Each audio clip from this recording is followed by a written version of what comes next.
বরষা এমন ফাগুন কেড়ে নিও না, আমার প্রিয়ার চোখে জল এনো না, মধুর স্বপন ভেঙে দিও না।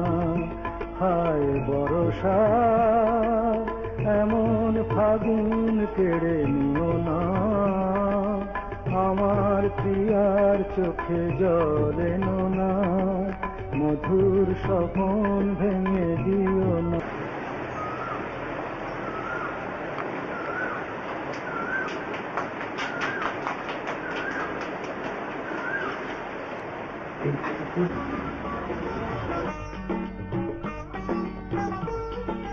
বেলা যে কাটলো শুধু বেদনার ঘন ঘটায়, এলো রাত লাগলো চমক, ওগো তার রূপ ছটায়।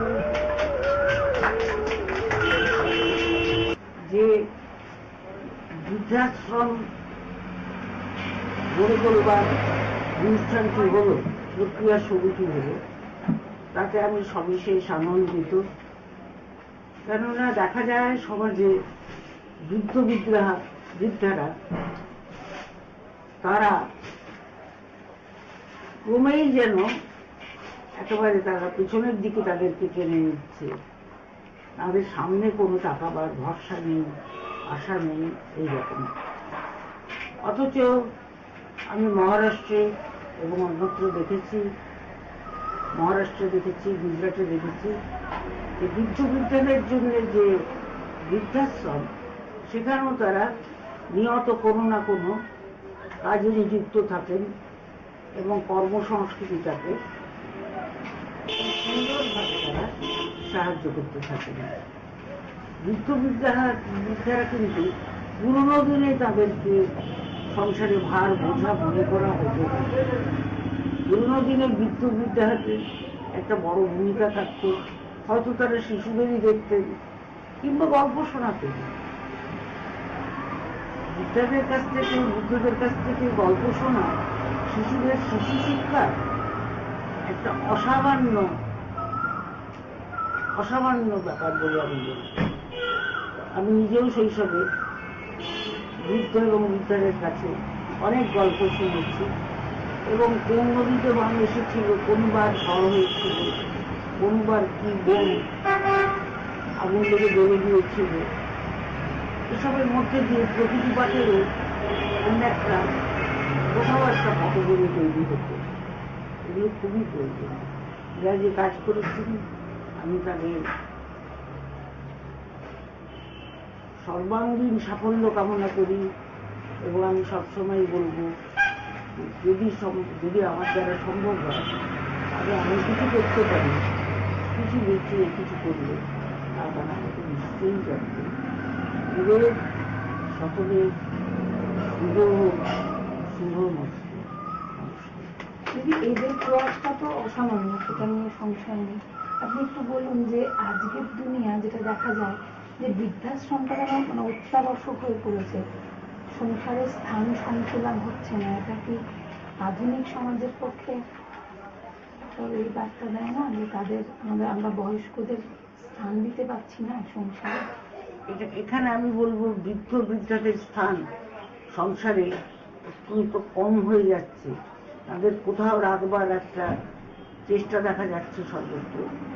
এর মধ্যে বোঝা যাচ্ছে বৃদ্ধারা হয়তো তাদের সংসারের অন্যান্য সদস্যদের কাছে হয়তো ভার হয়ে উঠছেন, হয়তো বোঝা হয়ে উঠছেন। তারা কোনো না কোনো ব্যবস্থা করতে চাইছেন, অথচ নিষ্ঠুরও হতে চাইছেন না। সেই জন্যই বৃদ্ধাশ্রমের পরিকল্পনা করা হচ্ছে। বৃদ্ধাশ্রমের নিশ্চয়ই প্রয়োজন আছে, প্রয়োজন নেই তা বলবো না। তবে সেটা যাকে বৃদ্ধাশ্রমে রাখা হচ্ছে তিনি যে আর কারোর কাছে প্রয়োজনীয় নয়, আর কারোর কাছে বাঞ্ছিত উপস্থিতি নয়, কাঙ্ক্ষিত উপস্থিতি নয়, এরকম যাবে সেটা বলে তার থেকে নিশ্চয়ই রাখতে চাই। তারা সংসারে কাঙ্ক্ষিত থাকবেন, আদরণীয় থাকবেন, আপনজনই থাকবেন, থাকার জায়গাটুকু বদল করা, এই চেতনাটা যদি আস্তে আস্তে গড়ে তোলা যায় খুব ভালো হয়। আমার আরো মনে হয় বৃদ্ধাশ্রমে যারা থাকেন তারা যদি কোনো না কোনো কাজে নিযুক্ত থাকেন তাদেরও ভালো লাগে, কোনো না কোনো কাজে তারা যদি নিযুক্ত থাকতে পারেন। কর্মক্ষম থাকা বা কর্মক্ষম রাখাই সব থেকে প্রয়োজনীয়। আমার নিজের বয়স 99 চলছে, এটা আমি বুঝতে পারি এটা কতটা প্রয়োজন।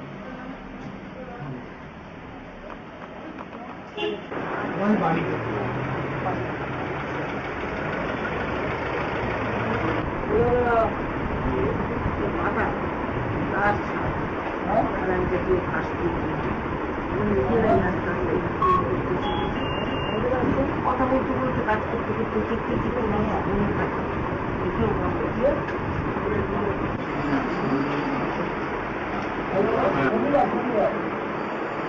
এটাও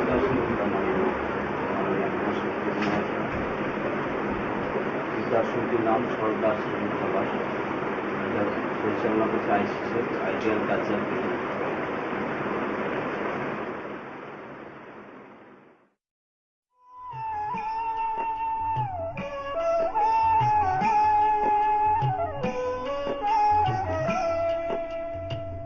বিছানা কর শ্বেত পাথরের দর দালানটা ছেড়ে, এবার মাটি যে হবে আমার শোবার ঘর।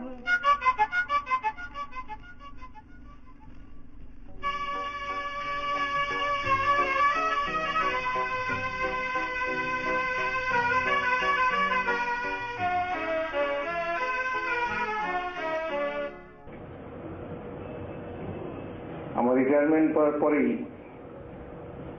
আমি সেখানে কিছু কাজ দেওয়ার চেষ্টা করছিলাম। সেই সূত্রে কৃষ্ণমূর্তির সঙ্গে পরিচয়।